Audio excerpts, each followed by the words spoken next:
So in the Toronto condo space, investors are hitting the brakes from buying condos as it all comes down to the numbers. Let's say as an investor, you buy a one-bedroom condo in downtown Toronto worth $500,000 with a down payment of 20%.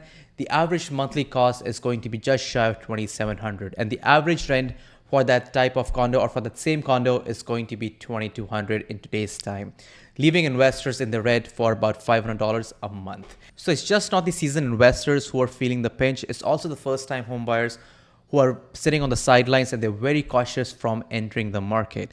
And the prime reason for that is affordability factor. Okay, fine. I agree. The condo prices have come down from the peak of 2022, but still the condo prices or the real estate prices have still outpaced the income levels. Further, there's so much instability and uncertainty in the job market and as well as in the economy as a whole. And third, there's high supply of small shoebox condo in the market, which is driving condo prices even down. And as a buyer, not many buyers are comfortable catching the falling knife. So a combination of all these factors as a whole is pushing the condo prices downward, and that is why I say the condo market is broken. So in today's video, I'm going to deep dive into the stats and I'm going to debunk what exactly is happening in the Toronto condo market. So if you get any value out of this content, please hit the like button. Also, please do subscribe to the channel. And if you've got any questions about real estate, you can book a call with us by clicking on the first link mentioned in the description below. So here on the screen, you can see number of total condos sold in Toronto this year. That is from start of this year until mid-July. This data is just for Toronto proper, 416 area, and total condos sold were just shy of 6,000 condos which were sold this year so far. And out of those 6,000 condos, there were 99 studios which were sold. So studios are typically bought by investors. So this goes to show investors are not buying much of condos, and that's why we've only seen 1.7% of the market share just for studios. And the next is one bedroom. There were just shy of 1,200 condos which were sold this year. That's 18.9% of the market share. And then we've got 1+10s, that is just shy of 1,500 condos which were sold, and that's 25% of the market share. And the highest amount of market share is two bedrooms. So this goes to show bigger condos are selling in Toronto right now, and that's 32% of the total market share which was sold this year so far. Next is 2+10, that's 893 2+10s were sold, that is 15%. This almost at par to one bedroom. So bigger condos are being sold. This gives us a signal that bigger condos are selling. And then three bedrooms were 391, that is 6% of the market share, and there's only four bedrooms which were sold this year in city of Toronto. So I'm going to break down this data by unit size. So out of the total condos of 5879 sold, I'm going to break this down by their size. So let's say in the category of 0 to 499, there were 329 condos which were sold in city of Toronto, but the highest amount of condos were sold between the size of 600 699 square footage were 1088. So this goes to show in this category we typically find one bedrooms or good 1+ size dense or livable 1+ size dense. Second highest category is between the size of 500 to 599, that is 863. In this we typically include one bedrooms. And the third highest category is between the size of 700 to 799 condos which were sold this year, and there were 826, that's 14% of the market share. And in this category we typically find two bedrooms, two baths. And the third highest category is between the size of 1000 to 1200, that is 759. In this we typically find two bedrooms or 2+10s or even three bedrooms. Okay, so now I'm going to zoom in towards downtown Toronto and break down the data in that area. So I'm going to go towards downtown Toronto over here. That is CO1 and CO8. That's basically south of Bloor to north of Lake Ontario, to DVP to the east, to Dufferin to the west. In this specific pockets, we're going to break down the data since the beginning of this year until now. And total 2,039 condos were sold this year in downtown Toronto. And out of those total condos sold, 71 were just studios.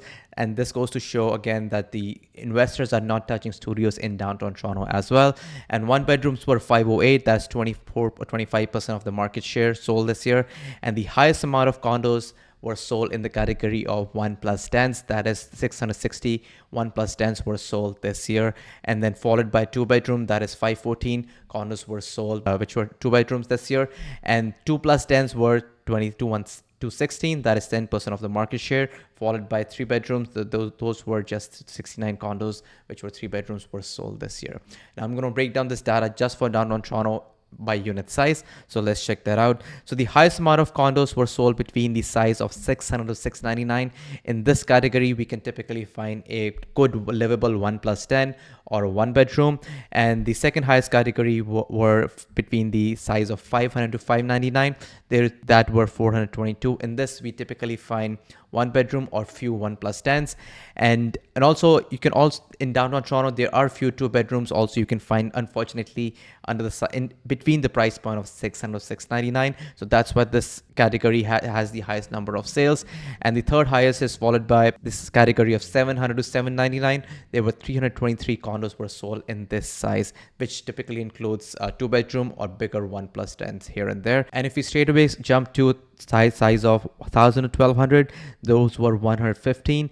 And this goes to show again the bigger units are being preferred by buyers in downtown Toronto as well. So now I'm going to go ahead and I'm going to show you how the condo market has performed over the years. So let's get right into that. So here are the benchmark prices for CO1, that is downtown core, from 2016 to 2025. And if I quickly jump on January of 2019, the benchmark price we're sitting at is $600,000. And from there, the market peaked in February of 2022. The prices went up by $200,000 and we are sitting at $806,000.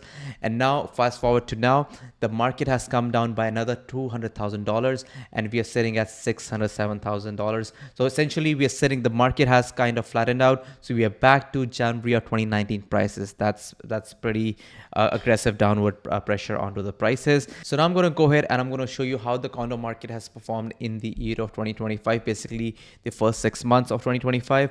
So you can see the market has gone through quite a fluctuation, but these are benchmark prices. But if I show you the average prices, the story is slightly different. Here's the trend line of average prices.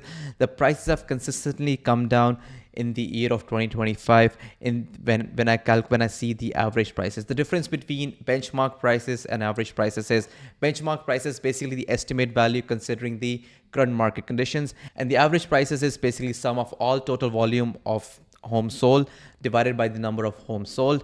So if you see average prices, they have consistently come down this year.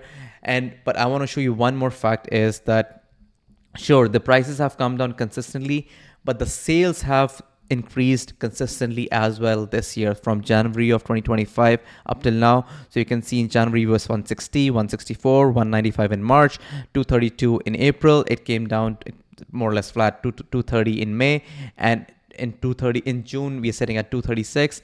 But the question is, sales are increasing but the prices are coming down. Why is that? And let me explain that to you. Because the active listings have been increasing. If I see over here, this is the trend line of active listings.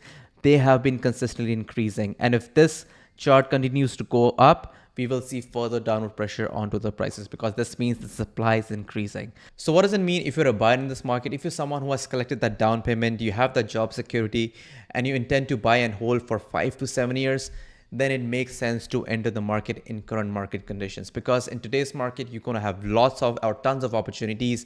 You are in that position where you can lowball offers and you can get that steal deal. And what does it mean if you're a seller in this market? As a seller, I would suggest if you can hold on to your property, I would do so and not sell it in today's time. But if you're someone who have to sell, then I would price the property in a very strategic way where you position your property where you outbid the other competition in the market. So those are my 2 cents for today, and I hope I was able to give you some value. And if I did, then please hit the like button. Please do subscribe to the channel. And if you got any questions about real estate, you can book a call with me by clicking on the first link mentioned in the description below. Thank you, and see you in the next video.